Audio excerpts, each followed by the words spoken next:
ठीक है, चलो बढ़े आगे। एक छोटा सा रिकैप, कॉन्सेप्ट तो आपको पता है, समझ गया होगा।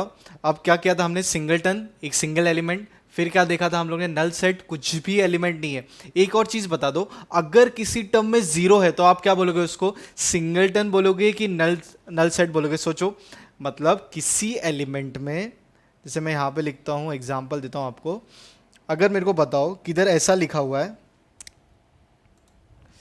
अगर ऐसा लिखा हुआ है ए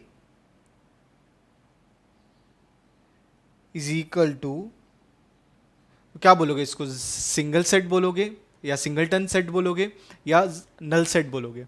देखो अंदर एक एलिमेंट है, इसके अंदर क्या है, एक एलिमेंट है, तो ये सिंगलटन सेट में गिना जाएगा। ये चीज़ ज़रा ध्यान रखना, आगे कंफ्यूज होना मत। क्लियर? ये चीज़ आपको मेरे को बतानी थी यहाँ पे। उसके बाद आपने क्या सीखा, फाइनाइट, लिमिटेड है तो फाइनाइट, अनलिमिटेड है तो इन्फिनाइट। फिर क्या सीखा था आपने, इक्वल सेट। अगर सब एलिमेंट ए बी सी, अगर तीन सेट आपको दिए हुए हैं और तीनों के एलिमेंट्स अगर अंदर जो लिखा हुआ है सब सेम है, therefore A is equal to B, B is equal to C. यही चीज़ आपको दिखानी थी, समझानी थी। तो आप क्या करते, स्टार्ट करते, that is practice set number 1.2। अब देखो यहाँ पे क्या है, decide which of the following are equal set. हमको बताना है कि कौन सा इक्वल सेट है, एंड विच आर नॉट, भाई कौन सा नहीं है। जस्टिफाई और आंसर, ठीक है, जस्टिफाई करेंगे, ऐसे तो हम करेंगे नहीं। पहला लिखा हुआ X is such that 3x minus one is equal to 2, B is something पूरा दिया हुआ है, और सी हमको कुछ दिया हुआ है। तो जरा देखते हैं एक एक चीज को आराम से।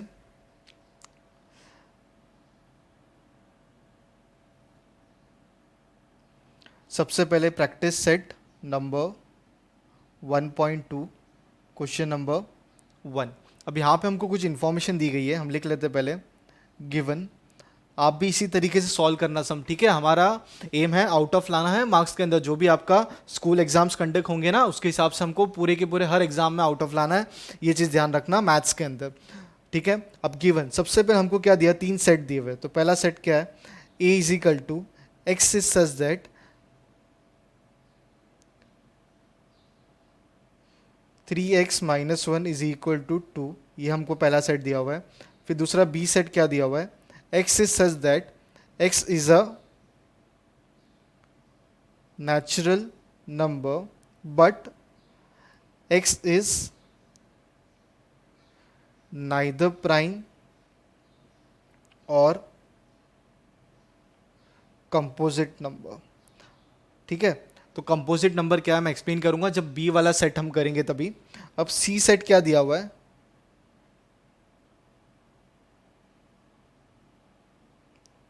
x is such that x belongs to natural number where x is less than 2, ठीक है। अब क्या पूछा हुआ है, टू फाइंड, क्या ढूंढने बोला हुआ है, decide whether the following are equal set और नॉट। तो हमको क्या करना है, वेदर, या तो हम लिख सकते हैं to find sets A B and C are equal और नॉट, यही चीज़ हमको बतानी थी। तो चलो स्टार्ट करते हैं सॉल्यूशन।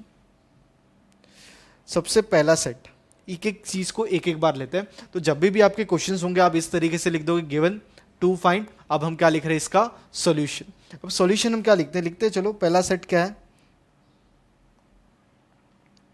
अब तक आपने एक चीज़ नोटिस किया होगा, क्वेश्चन, एक चीज तो आपको कॉन्फिडेंस बिल्डअप करना है, चैप्टर में कैसा भी सम आएगा आप सॉल्व कर लोगे। आपको तीन सेट दिए गए हैं, अब मैंने आपको सिर्फ गिवन लिखा है, टू फाइंड लिखा है। अब हम एक एक चीज को आराम से सॉल्व करते हैं। पहला सेट क्या लिखा हुआ है, x is such that 3x minus one is equal to 2। अगर मेरे को ये सॉल्व करना है तो मेरे को क्या करना पड़ेगा, मेरे को लेना पड़ेगा 3x minus one is equal to 2। ये मैंने अलग से टर्म इसको साइड में रख लिया। अब मैं इसको सॉल्व करता हूँ, 3x को वैसे ही रखा, माइनस वन उस तरफ आ गया तो क्या हो जाएगा, पॉजिटिव हो जाएगा। तो क्या मिलेगा, 3x is equal to 3, therefore x is equal to 3/3। तो क्या मिला, x is equal to 1। Clear है, मतलब x का आंसर क्या मिल रहा है आपको, 1। तो मैं बोल सकता हूं a इज नथिंग बट, पूरा सेट को मैंने सॉल्व किया तो मेरे को एक आंसर मिला, नंबर एक एलिमेंट मिला, दैट इज 1। अब आपको यहां तक तो क्लियर हो गया, ठीक है। अब नेक्स्ट देखो क्या है,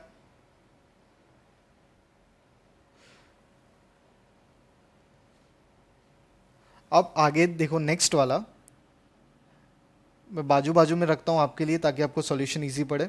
आप उसको नीचे नीचे सॉल्व करना, ताकि क्या हो, एक पेज में मैं आपको दिखाना चाहूँ तो आराम से आप लिख सकते हो।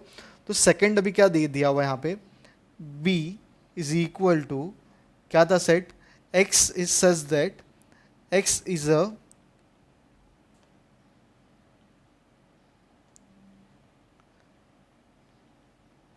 natural number but x is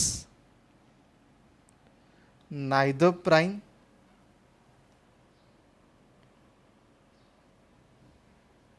और नहीं है नॉर है नॉर कंपोजिट। अब प्राइम नंबर तो आपको पता है, प्राइम नंबर ऐसा नंबर होता है वो उसी नंबर से डिवाइड होता है, क्लियर है, जैसे 2 3 5 7, ये मैंने आपको बार बार बताया था। अब कंपोजिट नंबर क्या होते हैं, composite number is a positive integer that can be form by multiplying to smaller integer.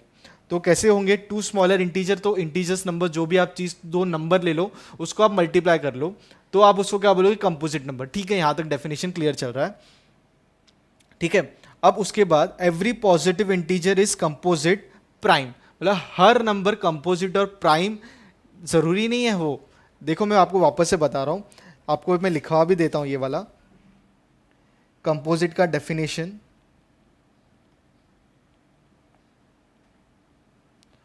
A composite number is a positive integer that can be formed by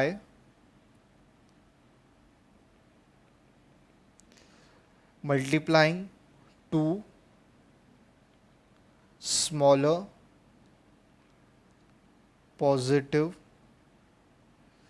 integer. Integers आपको पता है ना, negative integers, positive, तो सब numbers हो गए normally, और उसको दो को आप कोई भी स्मॉलर पॉजिटिव इंटीजर्स को आप मल्टीप्लाई कर लो। देखो यहाँ पे बोला स्मॉलर पॉजिटिव, मतलब नेगेटिव इंक्लूड करना नहीं है, क्लियर।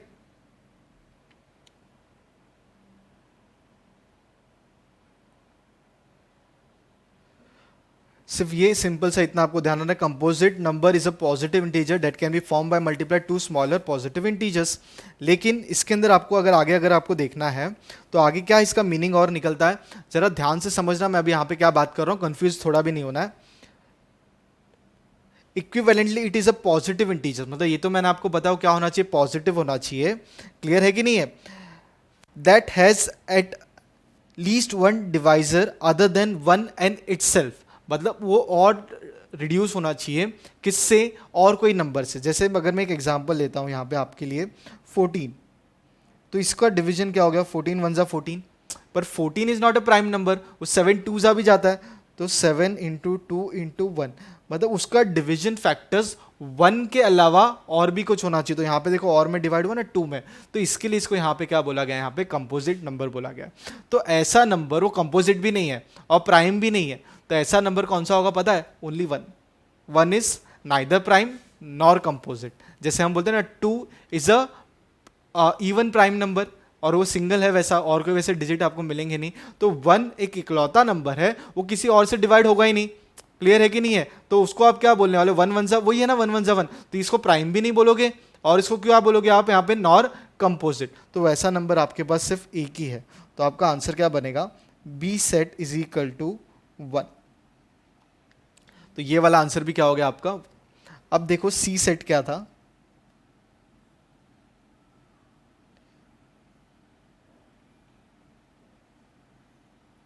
ठीक है। अब सी से सी क्या था क्वेश्चन आपका, सी इज सच दैट, मतलब एक्स इज सच दैट, ने कॉमा के फॉर्म में लिखा है तो हम भी वैसे ही लिखते हैं, X X belongs to natural number, X is less than 2। Natural number start कहाँ से होते हैं बताओ मेरे को, स्टार्ट फ्रॉम 1, क्लियर है। और यहाँ पे लिमिट दे दी गई है हमको, क्या लिमिट दे दी गई है, x is less than 2, sorry x is less than 2, equal बोला लेस देन, ऐसा इक्वल टू बोला है क्या, इक्वल टू बोलते तो 2 भी इंक्लूड हो जाता, पर ये बोला नहीं है ना। तो आप क्या करोगे, आपका आंसर सिर्फ क्या बनेगा, एक ही आंसर बनेगा, दैट इज व्हाट 1। तो यहाँ पे भी क्या मिला 1। तो आप फ्रॉम 1 2 3 आप क्या बोल सकते हो, set A is equal to B, B is equal to C, क्योंकि सबका आंसर क्या है 1। ठीक है, सबका आंसर क्या आया हुआ है यहाँ पे 1। फाइनल आंसर लिख लेते हैं। Since the element 1 is common in set A comma set B comma set C, therefore a is equal to b is equal to c। इतना आप लिख लो।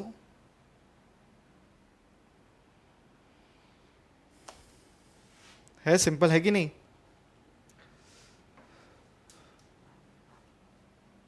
अगला सम भी वही है, decide whether A and B are equal. कोई आगे बढ़ना चाहता है तो बढ़ सकते हो, कोई दिक्कत नहीं है, जहां पे अटकोगे मैं तो वहां पे आ ही रहा हूं। अगर किसी का हो गया है तो हाँ, अदरवाइज वेट कर लो। ठीक है, ये लिख लो पहले।